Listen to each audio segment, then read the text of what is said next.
Фариза Оңғарсынова оюлар. Тұрынай текеметтің асыл қандай, өңілдім, үнсіз ғана басымды алмай. Келе ғой, қоша қаным өзіме деп, әжем кеп сипағандай шашымнан жай. Киімді кессеңдер ау сол беттегі, тұрғандай ана көңіл тербеп мені.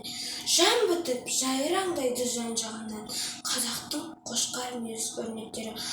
Аңсаумен күнім өтті қанша менің, желбауда, басқұрдама аңсау елім. Әжемнің көзіндей бұл оюларды таба алмай дала кезіп шаршап едім. Елестеп көз алдыма сан шақтарын, келгенде құлағыма аңсатқан үн.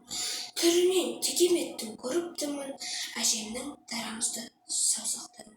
Шебер көп бұл заманда кілеңгерім, болмайтын ажыратып түреңдерін. Сүрінбей өте алар ма ғасырлардан, әжемнің оюындай жүр өрнегім.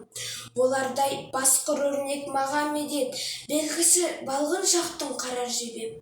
Сүйеніп түс кезге түрік қаппын, көз жазып оюлардан қалам ба деп. Мөлдір шық жасырынды жанарға кеп.